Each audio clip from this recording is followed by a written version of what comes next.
Hello everyone, welcome to study IQ. This is Manish Shrivastava. जैसा कि आपको पता है, रोजाना सुबह 8 बजे एक साइंस का सेशन लेकर मैं आता हूं।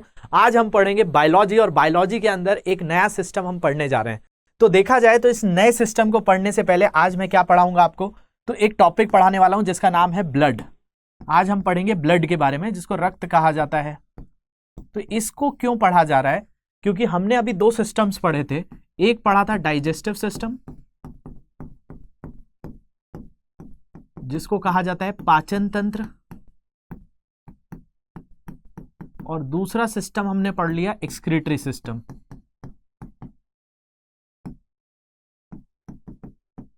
जिसको कहा जाता है उत्सर्जन तंत्र।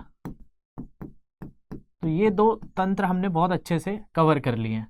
इन पे एमसीक्यूज भी किए, बहुत डिटेल में पढ़ा कि जिस पे आप आंसर राइटिंग भी कर सकते हैं इससे। तो ये सारी चीजें मैं आपको ऑलरेडी पढ़ा चुका हूं। ऑलरेडी हमारा 36 लेक्चर्स बायोलॉजी पे कवर हो चुके हैं। आज का जो लेक्चर है वो लेक्चर नंबर 37 है। तो आज हम सिस्टम क्यों नहीं पढ़ रहे हैं, हम ब्लड क्यों पढ़ रहे हैं? तो एक ये सवाल आपके दिमाग में आ रहा होगा। तो इसलिए पढ़ रहे हैं क्योंकि हमें एक सिस्टम पढ़ना स्टार्ट करना है जिसको कहा जाता है सर्कुलेटरी सिस्टम। सर्कुलेटरी सिस्टम की अगर हम बात करें, इसको कहा जाता है संचरण तंत्र या रक्त संचरण या रक्त संवहन तंत्र जो है।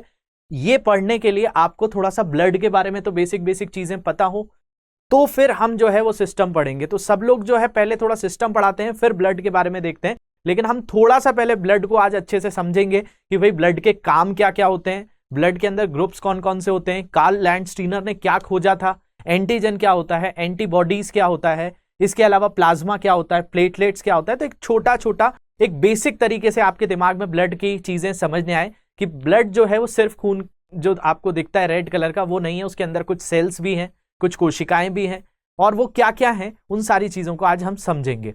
तो आज हम बहुत ही बेसिक सा जो है ब्लड के बारे में समझने के बाद फिर एडवांस वर्जन पे जाएंगे। फिर हार्ट से कैसे हमारा ब्लड पंपिंग होता है, ये सारी चीजें, आर्टरीज क्या होती हैं, वीन्स क्या होती हैं, कैपिलरीज क्या होती हैं, ये सारी चीजें हम लोग डिटेल में आने वाले सेशंस पे पढ़ेंगे। लेकिन आज हमारा फोकस थोड़ा सा ब्लड के ऊपर है। इसके अलावा जो लास्ट सेशन था उसमें केमिस्ट्री मैंने आपको पढ़ाया था, कुछ क्वेश्चंस थे आप लोगों को सॉल्व करने दिए थे। आप लोगों ने, बहुत सारे बच्चों ने आंसर्स दिए, जिनको नहीं आए उनको मैं सॉल्व भी कराऊंगा। तो शुरू करेंगे हमारा सेशन। उससे पहले कोई भी तरह के डाउट्स हैं, इन सोशल मीडिया हैंडल्स पे मुझसे जुड़ सकते हैं।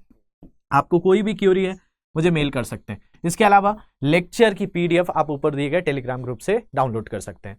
तो शुरू करते हैं। कल कुछ क्वेश्चंस थे, एलॉय हमने चैप्टर पढ़ा था केमिस्ट्री में। तो सबसे पहले उसके क्वेश्चंस देख लेते हैं, जिसको मिश्र धातु कहा जाता है,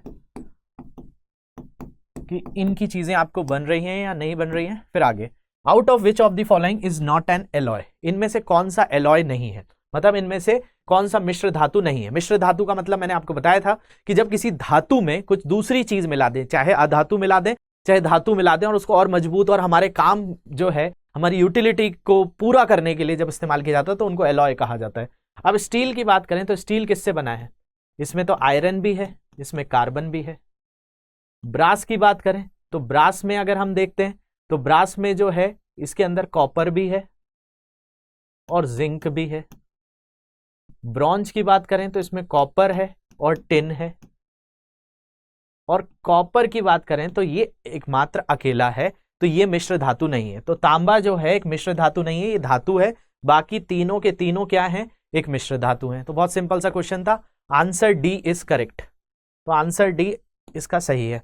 अगला क्वेश्चन देखते हैं, galvanised iron is coated with, galvanised iron की कोटिंग की जाती है। देखिए क्या होता है कि जो लोहा होता है आयरन, इसको अगर आप बहुत समय तक वाटर और एयर ये दोनों देंगे, वायु और जल के संपर्क में आने पर इसमें क्या लगने लगती है? जंग लगने लगती है, जिसको हम कहते हैं रस्टिंग। तो क्या किया जाता है, कई तरह के प्रोसेस होते हैं कि इस रस्टिंग को बचाया जाए। तो रस्टिंग को बचाने के लिए ये होता है कि आयरन के ऊपर एक परत लगा दी जाती है, एक लेयर जो है इसके ऊपर चढ़ा दी जाती है। अब इस परत चढ़ाने से होता क्या है?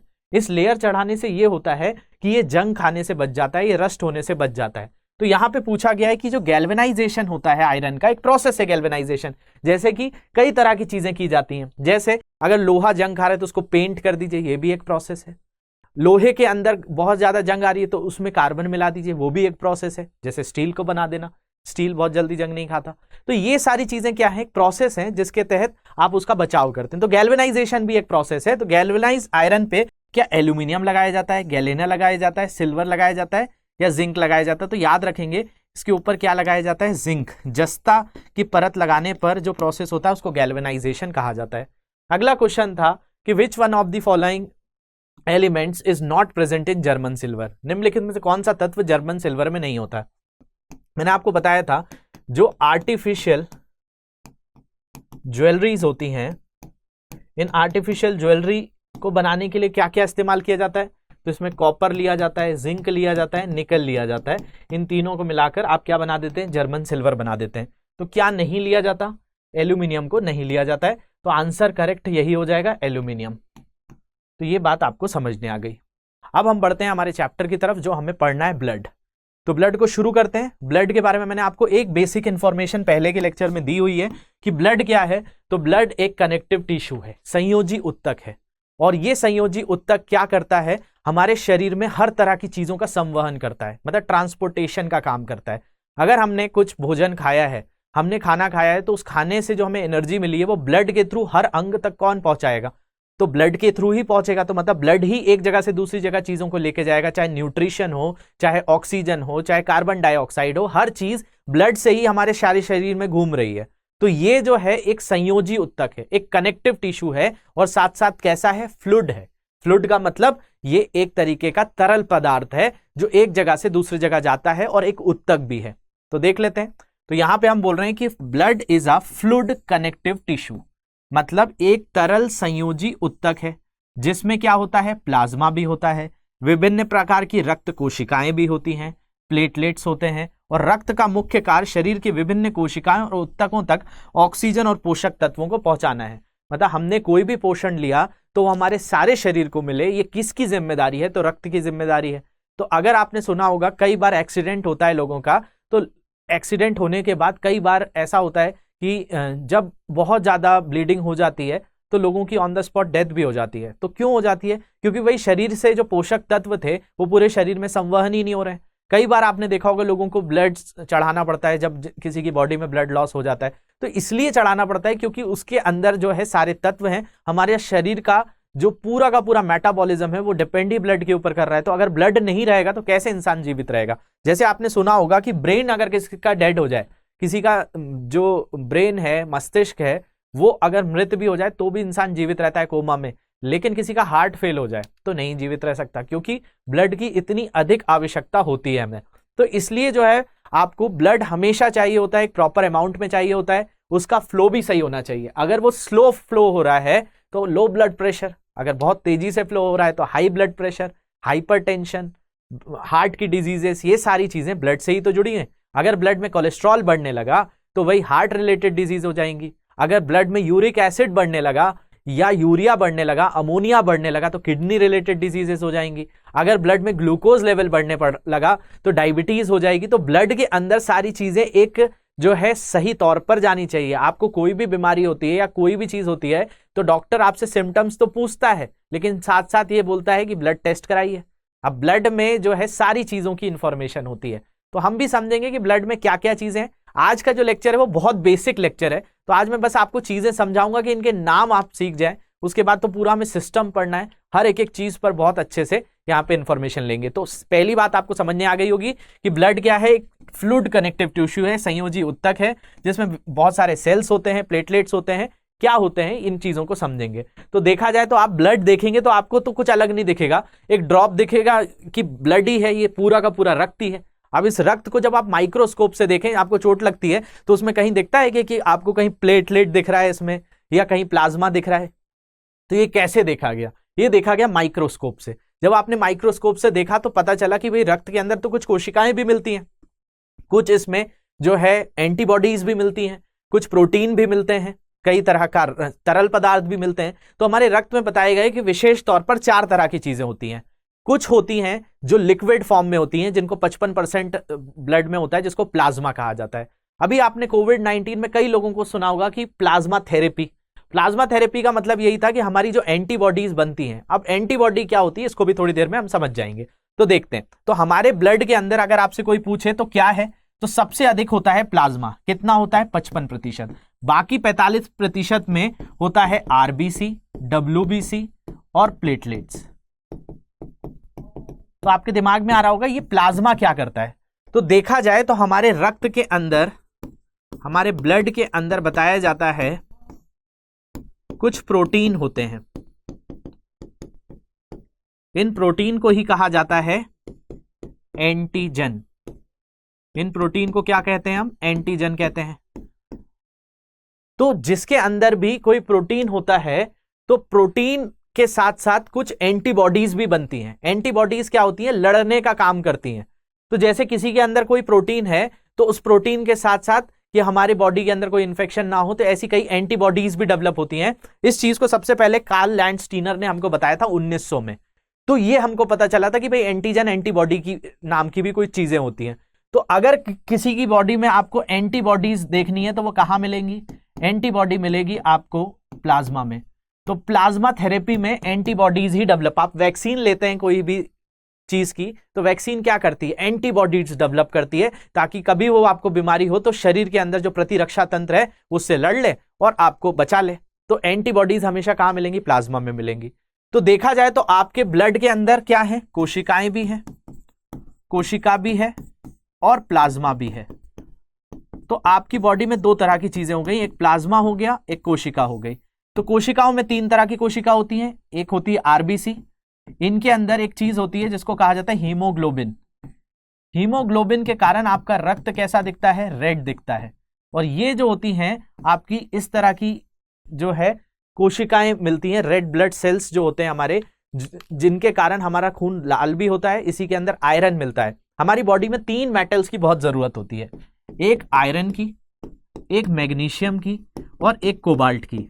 ये तीन मेटल्स आपकी बॉडी को बहुत ज्यादा जरूरत होते हैं। तो ब्लड के अंदर जो हीमोग्लोबिन है वो किससे मिलता है, आयरन से। आयरन की मात्रा अगर ज्यादा होती है तो हमारा हीमोग्लोबिन का लेवल भी सही रहता है और इसके अंदर हमारे रक्त में आयरन की आवश्यकता होती है। मैग्नीशियम जो है हमारी बॉडीज में जो हमारी स्लीप साइकिल को मेंटेन करता है, बहुत सारी चीजें हमारी बॉडी में, हमारा ब्रेन अच्छे से काम कर रहे उसमें भी मैग्नीशियम हेल्प करता है। तो हम हरी सब्जियां खाते हैं उससे मैग्नीशियम मिलता है। और जो विटामिन B12 होता है जो हमारे बालों को काला रखता है, हमारे गट की हेल्थ को बहुत अच्छा रखता है। तो ये सारी चीजें होती हैं विटामिन B12 में और उसमें कोबाल्ट होता है। तो ये तीन जो एलिमेंट है हमारी बॉडी के लिए आवश्यक होते हैं। अब देखा जाए तो आरबीसी क्या करते हैं, तो helps in O2 and CO2 exchange. आगे हमें पूरा संवहन तंत्र पढ़ना है कि कैसे रेस्पिरेशन भी पढ़ना है, लेकिन आप याद रखेंगे कि आरबीसी जो है वो क्या करता है, ऑक्सीजन और कार्बन डाइऑक्साइड का एक्सचेंज कराने में मदद करता है। फिर दूसरी चीज होती है व्हाइट ब्लड सेल्स। इसमें तो बहुत सारी चीजें होती हैं, न्यूट्रोफिल, इसोनोफिल, बेसोफिल, लिम्फोसाइट्स, मोनोसाइट्स। ये किससे मदद करते हैं, तो इनको ही कहा जाता है प्रतिरक्षा तंत्र होते हैं। व्हाइट ब्लड सेल्स आपकी इम्यून सिस्टम का पार्ट होते हैं।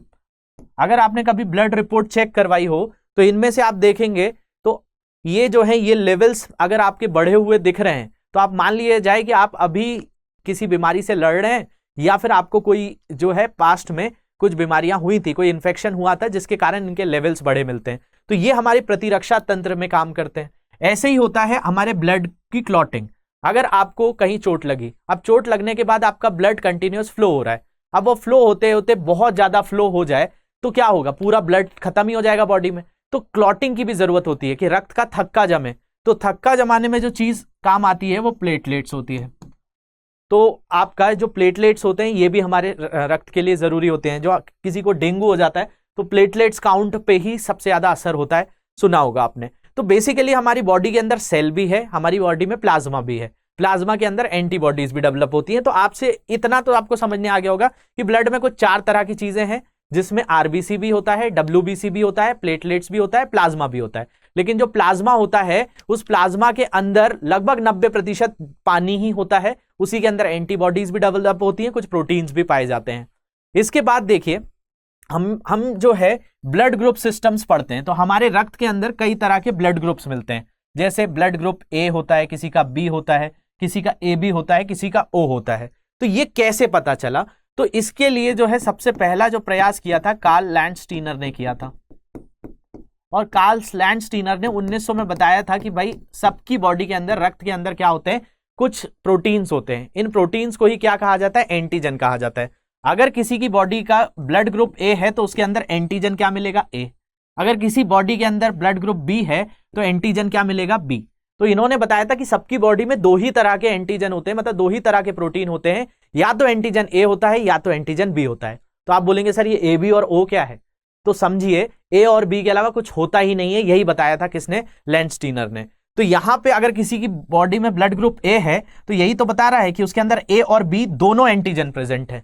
अब आप बोलेंगे कि भाई ये ओ क्या था, तो ओ था 0, मतलब कुछ नहीं था। उस कुछ नहीं को हमने ओ बना दिया। तो जिसके अंदर कोई ब्लड ग्रुप के अंदर कोई एंटीजन ही ना हो तो वो हो जाता है ओ। पहले तो उसको 0 लिखा जाता था, अब उसको ओ लिख दिया जाने लगा। तो मतलब किसी का ब्लड ग्रुप ओ है तो उसके अंदर प्रोटीन एंटीजन नहीं मिला लैंडस्टीनर को। तो ए जो है वो किसी की बॉडी में एंटीजन ए है तो हम बोल देंगे उसका ब्लड ग्रुप ए।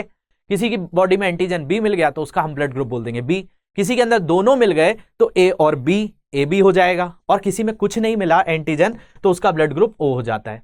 अब जैसा हमारी बॉडी में एंटीजन बनता है उसका उल्टा बनता है आपका क्या, उसका उल्टा बनेगा आपका एंटीबॉडी। मतलब अगर किसी हमारी बॉडी में क्या थे, दो ही तरह की चीजें थी, ए थी या तो बी थी, इसके अलावा थोड़ी कुछ था।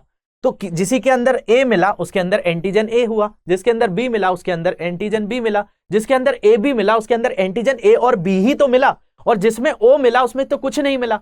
तो ऐसे ही उल्टी चीजें मिलती हैं ए और बी के विरुद्ध।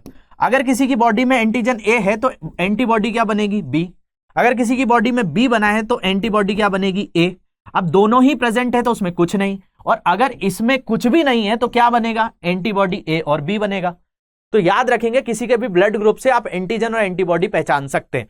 अगर किसी का ब्लड ग्रुप ए है तो आप बता देंगे इसकी एंटीबॉडी बी होगी। अगर किसी का ब्लड ग्रुप बी है तो उसकी एंटीबॉडी ए होगी। अगर किसी का ब्लड ग्रुप ए बी है तो उसकी एंटीबॉडी कुछ नहीं होगी। अगर किसी का ब्लड ग्रुप ओ है तो उसकी एंटीबॉडी ए और बी दोनों होगी। अब आप सोचेंगे अगर हम ए और ए को ही मिला दें, मतलब किसी की बॉडी में एंटीजन भी ए हो और एंटीबॉडी भी ए हो, तो भाई यही तो दिक्कत होती है। आप देखेंगे कि किसी को आपको ब्लड डोनेट करना है तो सबसे पहले डॉक्टर आपका ब्लड टेस्ट कराता है कि भाई आपका ब्लड ग्रुप और जिसको आपको डोनेट करना है उसका ब्लड ग्रुप सेम होना चाहिए। अब आप बोलें कि सबका खून तो लाल होता है, दे दिया जाए। आपने किसी को खून चढ़वा दिया, अब उसकी बॉडी में ब्लड ही क्लॉट हो जाएगा। अगर ए एंटीजन और एंटीबॉडी दोनों एक जैसे होते हैं तो आपकी बॉडी में रक्त घूम ही नहीं पाएगा, अंदर के अंदर ब्लड क्लॉटिंग होगी, या अगर वो ब्रेन के पास हुआ ब्रेन हैमरेज हो जाएगा, आपकी बॉडी में ब्लड क्लॉट हुआ, आपकी ऑन द स्पॉट डेथ हो जाएगी। तो इसलिए जो है सोच समझ कर ब्लड चढ़ाया जाता है। ऐसा नहीं है कि बस ब्लड का कलर का देखा कि भाई मैच करता है और चढ़ा दिया, तो ऐसा नहीं होता है। ये एंटीबॉडीज का जो है एक फंक्शन होता है जो हमको बताया था कार्ल लैंडस्टीनर ने। उसके बाद जो है इस पर सबसे पहले अफ्रीका के एक मंकी था, रीसस मंकी, तो उसके बाद एक फैक्टर आया जिसको RH फैक्टर कहा जाता है। उसके बाद पॉजिटिव नेगेटिव का भी फंडा आया। तो पॉजिटिव नेगेटिव ने हमको यह बताया कि सबकी बॉडी में RH फैक्टर अगर किसी की बॉडी में प्रेजेंट है, इसके बारे में हमको किसने बताया, तो ये जो चीज थी रीसस जो मंकी था उससे हमको पता चला। एक अफ्रीकी मंकी है जिसका नाम है रीसस, इसके अंदर एक एंटीजन या प्रोटीन और मिला,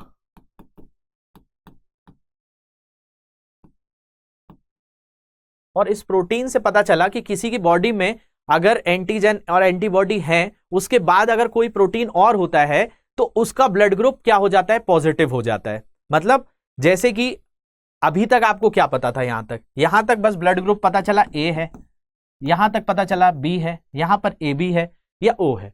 लेकिन आपने कई बार सुना होगा आम जीवन में, कई लोग बोलते हैं हमारा ए पॉजिटिव है, हमारा बी पॉजिटिव है, हमारा ओ पॉजिटिव है। तो ये मतलब क्या होता है, तो इसकी जो खोज थी 1937 के आसपास की गई थी, और इसमें जो है हमको कुछ और भी चीजें आगे की पता चली। और ये जो है हमको किसने बताया, हमको वीनर ने बताया। तो इसके बारे में खोज की थी वीनर ने। तो वीनर ने यहां पर बहुत सारे कंक्लूजन्स दिए हैं। तो देखते हैं कि भाई क्या होता है। तो आप ध्यान से यहां पर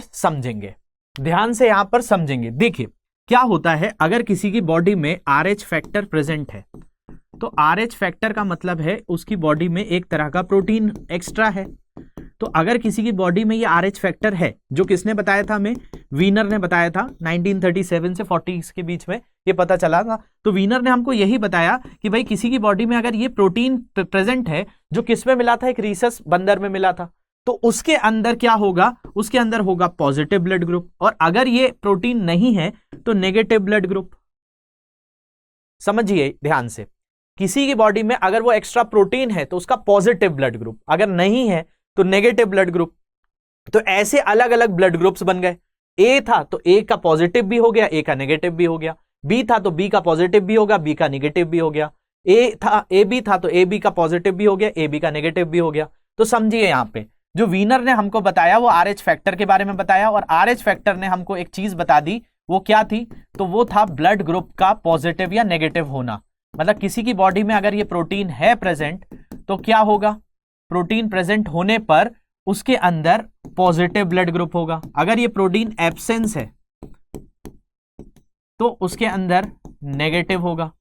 अब उसके हिसाब से बताया गया कि भाई किसी के अंदर अगर हमें ब्लड डोनेट करना है तो ए वाला किसको दे सकता है, बी वाला किसको दे सकता है, और जो ए बी है वो किसको दे सकता है। तो इसी से हमने अभी एक चार्ट देखा था, उसको समझेंगे। लेकिन उससे पहले समझिए कि भाई क्या है ये जो प्रोटीन है जिसके पास ए प्लस के पास, ये ए प्लस क्या है, ये ए प्लस मान लिया जाए कि क्या खाता है, वेज खाता है। इसके अलावा जो ए नेगेटिव है, ए नेगेटिव ये भी क्या खाता है, वेज खाता है। समझ रहे होंगे आप कि ये जो है ए नेगेटिव भी वेज खाता है, ए पॉजिटिव भी वेज खाता है। लेकिन ए पॉजिटिव वेज के साथ साथ नॉन वेज भी खाता है, लेकिन ये है प्योर वेजिटेरियन। अगर ये फंडा समझ गए आप तो पूरा का पूरा ब्लड ग्रुप का फंडा 2 मिनट में क्लियर हो जाएगा। देखिए, अगर किसी के पास कुछ एक्स्ट्रा है, कोई एक्स्ट्रा चीज है, तो मान लिया जाए कि वो वेज भी है, वो नॉन वेज भी है। उसके पास एब्सेंट है तो सिर्फ वेज है, नॉन वेज नहीं है। तो अगर कोई वेजिटेरियन को अगर आप नॉन वेज देंगे तो क्या वो खाएगा, नहीं खाएगा। लेकिन अगर कोई नॉन वेजिटेरियन है तो वो वेज भी खा लेगा, वो नॉन वेज भी खा लेगा। तो यही हाल होता है ब्लड ग्रुप्स में।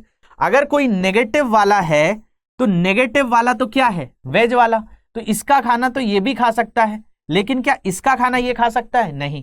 तो याद रखेंगे कभी नेगेटिव वाला जो है वो पॉजिटिव को दे सकता है, लेकिन जो पॉजिटिव वाला है वो कभी नहीं दे सकता किसको, किसी भी तरीके से नेगेटिव वाले को। तो मतलब वो नेगेटिव जो है, वो नेगेटिव को कहा जाता है यूनिवर्सल डोनर। जिसका ओ नेगेटिव है वो सारे ब्लड ग्रुप्स को दे सकता है, और जो ओ पॉजिटिव है वो सबको दे सकता है, लेकिन नेगेटिव वाले को नहीं दे सकता। ए नेगेटिव को नहीं दे सकता, बी नेगेटिव को नहीं दे सकता, ए बी नेगेटिव को नहीं दे सकता, क्योंकि भाई वेज वाला तो वेज ही खाएगा, वो नॉन वेज नहीं खा सकता। तो ऐसे ही और नॉन वेज वाला तो वेज खा सकता है। तो यही हाल है किसका, आपका पॉजिटिव का। पॉजिटिव तो दोनों खा सकता है, लेकिन ए नेगेटिव वाले के साथ क्या है, ए नेगेटिव अगर है या किसी का भी नेगेटिव है तो नेगेटिव वाला जो है वो पॉजिटिव को दे सकता है, लेकिन पॉजिटिव वाला नेगेटिव को नहीं दे सकता, क्योंकि ये तो जो है एक प्योर वेजिटेरियन है।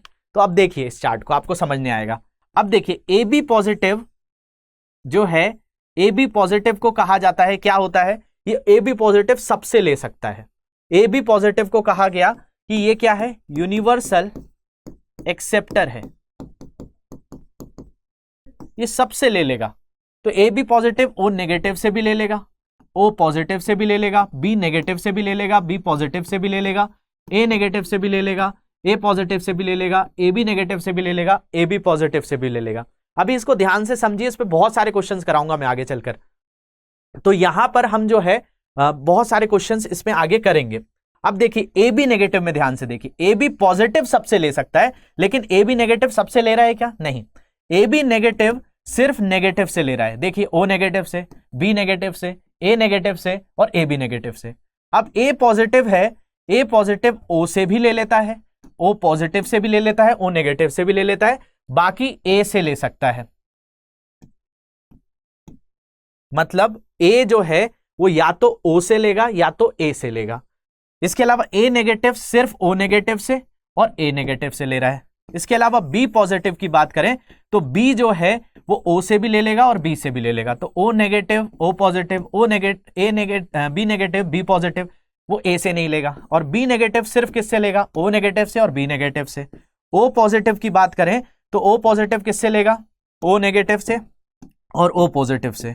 ऐसे ही ओ नेगेटिव किससे लेगा, तो ओ नेगेटिव आप देखिए सबसे ले सकता है, ओ नेगेटिव सबको दे सकता है। किस किस को दे सकता है, तो ओ नेगेटिव जो है आपका, ओ नेगेटिव की बात करें हम तो ओ नेगेटिव आपका ए बी को भी दे रहा है, ए बी माइनस को भी दे रहा है, A positive A negative B positive B negative O positive O negative. तो ये कंफ्यूजन कई लोगों को होता है, कई लोग कहते हैं कि ओ पॉजिटिव यूनिवर्सल डोनर होता है, तो ये याद रख लेंगे आज की क्लास के बाद, भाई यूनिवर्सल डोनर तो ओ नेगेटिव ही रहेगा। नेगेटिव वाला सबको दे सकता है, पॉजिटिव वाला सबसे को नहीं दे सकता है। पॉजिटिव वाला ले सबसे सकता है लेकिन दे नहीं सकता है, तो इसलिए ओ नेगेटिव जो है वो उसको क्या कहा जाएगा, यूनिवर्सल डोनर कहा जाएगा, और ए बी पॉजिटिव को यूनिवर्सल एक्सेप्टर कहा जाएगा, सबसे ले लेता है।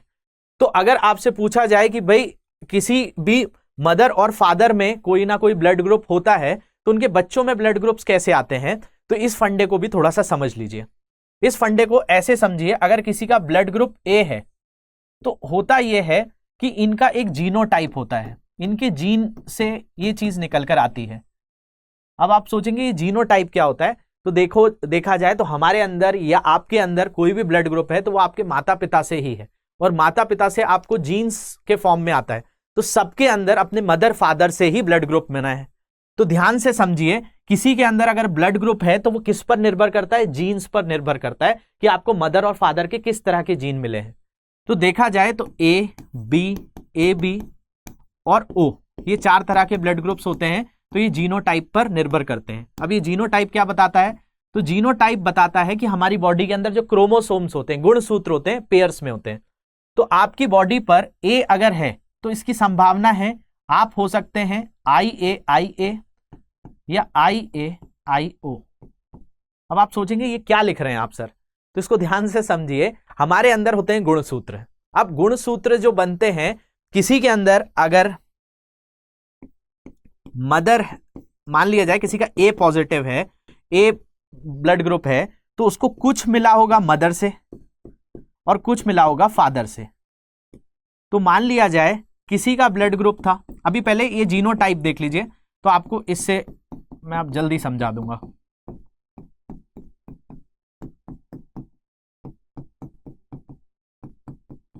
ये चार्ट भी ध्यान से देख लीजिए, ये बहुत सारी चीजें आपकी सुलझा देगा, और ये अगर चार्ट आ गया तो आपको ब्लड ग्रुप्स में कभी डाउट ही नहीं आएगा, ये मेरी गारंटी है। ध्यान से समझिए, हमारे अंदर क्या है, हमारे अंदर जो भी ब्लड ग्रुप बना है वो उसमें मम्मी का भी उतना ही इंपॉर्टेंस है जितना आपके पापा का है। आपके फादर और मदर से ही तो आप बने, क्योंकि स्पर्म और ओवम से ही तो जाइगोट का फॉर्मेशन होता है, तो दोनों ही जगह पे बहुत ज्यादा इंपॉर्टेंस है।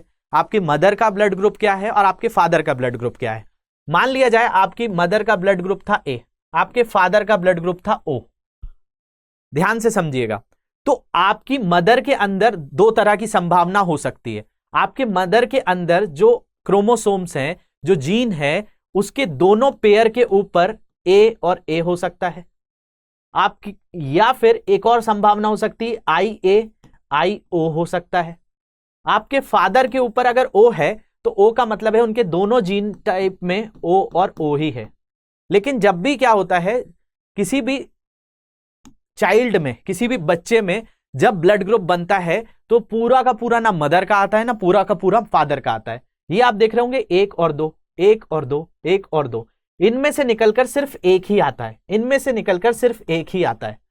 मान लिया जाए कि मदर से आ गया IA और फादर से आ गया IO, तो ये जो बच्चा होगा इसका ब्लड ग्रुप होगा A।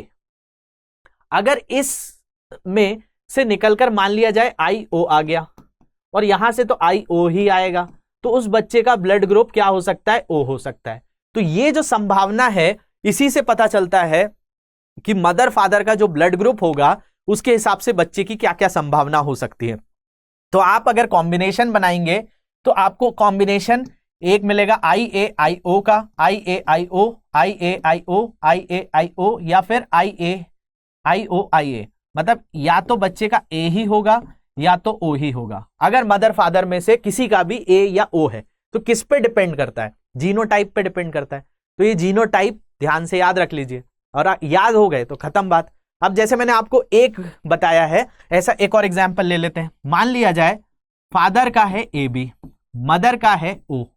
ये एक थोड़ा सा एक्सेप्शन केस है, याद रखेंगे। एक्सेप्शन आपको है नहीं, ये अगर आपने समझ लिया है, या समझना भी नहीं है, ये आपने देख लिया है ना, बस इससे कॉम्बिनेशन बना लीजिए।